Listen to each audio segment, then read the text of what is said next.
Assalamualaikum warahmatullahi wabarakatuh. Bismillah walhamdulillah wassalatu wassalamu ala rasulillah wa ala alihi wa sahbihi wa mawalah. Semoga rahmat dan berkah dari Allah subhanahu wa ta'ala selalu menyertai kita semua. Ibadallah, 2 hari berturut-turut kita telah sama memaparkan dalam kajian singkat kita di sore hari ini, yaitu tentang rahasia niat berpuasa Ramadan dengan rahasia sahur sebelum seseorang itu berpuasa setiap harinya di bulan Ramadan.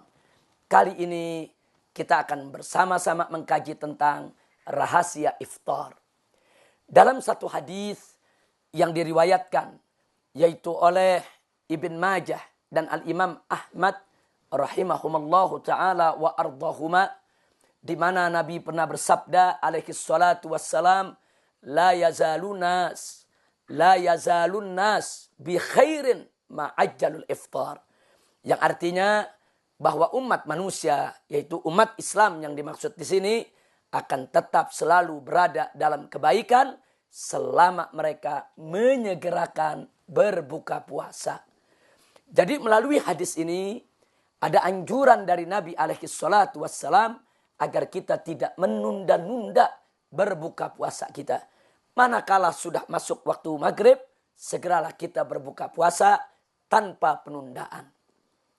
Nah, berkenaan dengan ini, marilah sama-sama di hari yang berbahagia ini, di bulan yang penuh keberkahan ini, sama-sama kita melihat, sama-sama kita sejenak mengkaji tentang bagaimana cara iftar Nabi kita tercinta Sayyiduna Muhammad sallallahu alaihi wasallam.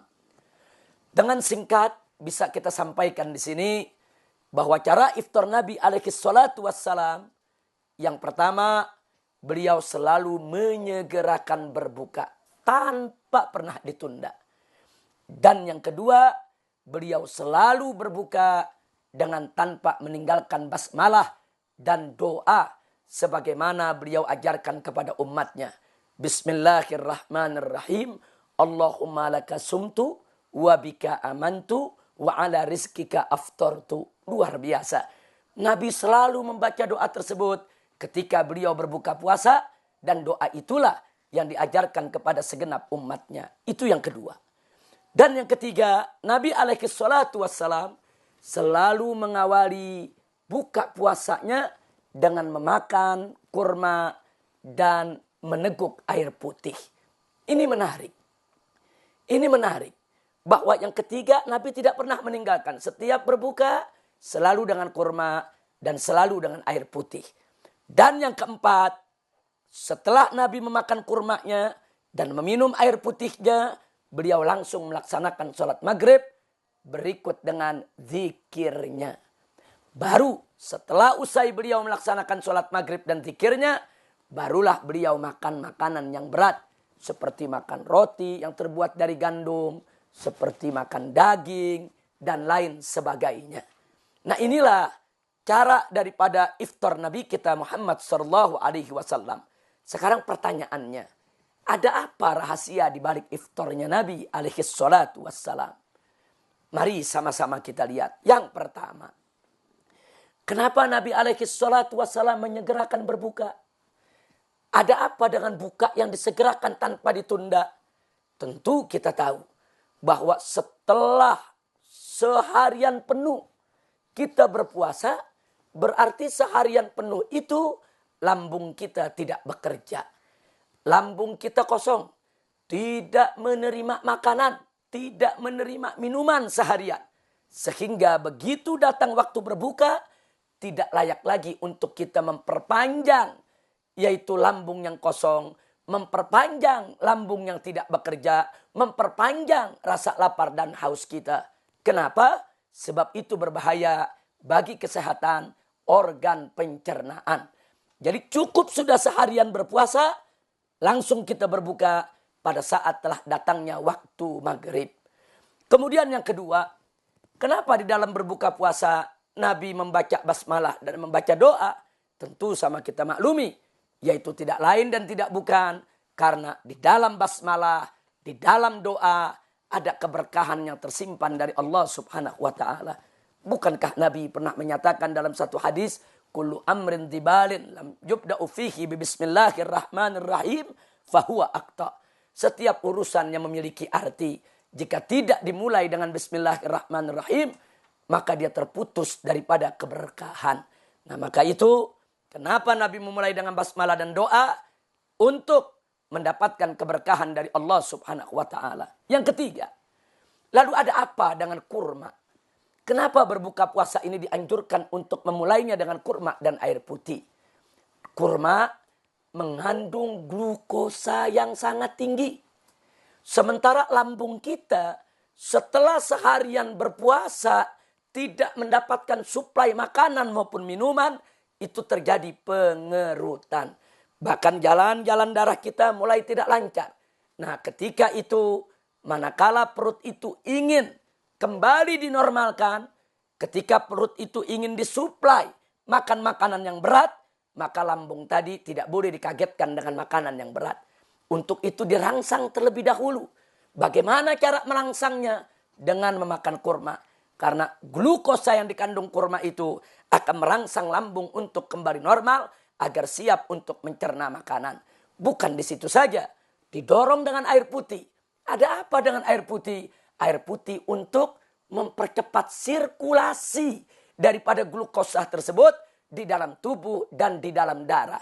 Sehingga darah yang semula yaitu mulai tidak lancar karena seharian kita tidak makan, tidak minum, segera mendapatkan suplai glukosa. Begitu juga lambung yang mulai mengerut karena menahan lapar sejak pagi.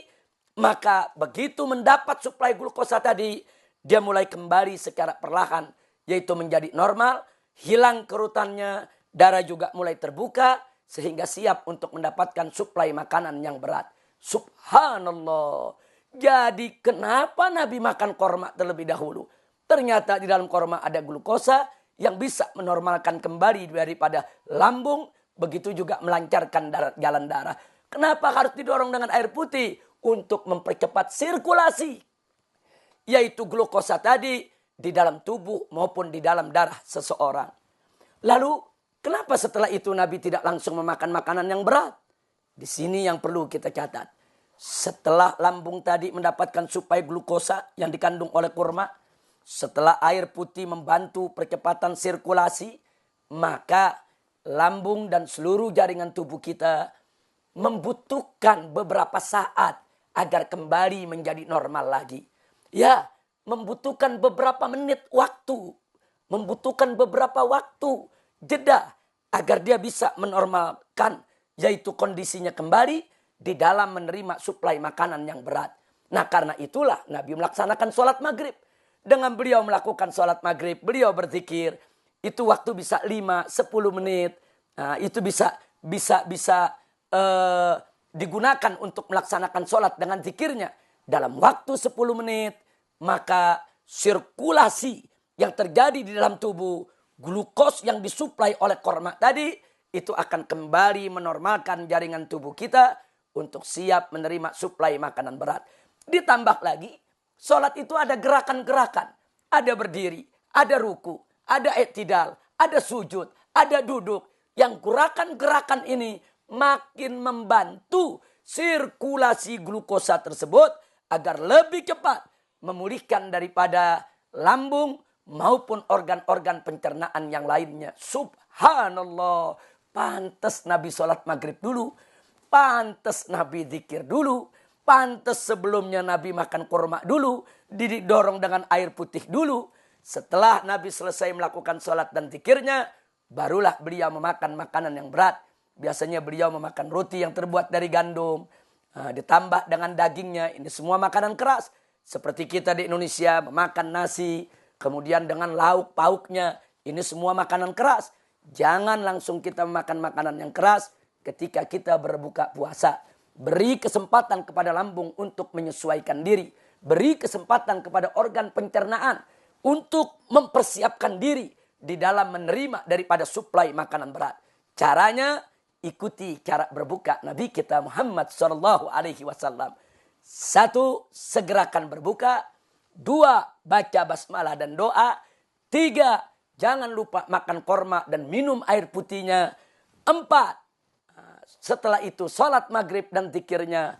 5, barulah memakan makanan yang berat.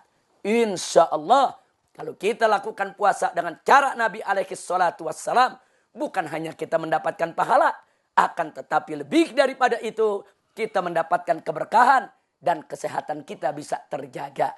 Amin ya rabbal alamin. Itulah yang bisa kita sampaikan pada kajian hari ini.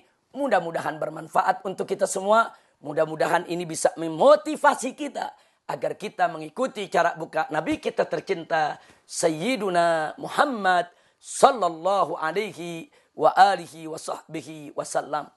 Terima kasih. Semoga Allah memberkahi kita semua. Hadani Allah wa iyyakum ila siratihil mustaqim. Wassalamualaikum warahmatullahi wabarakatuh.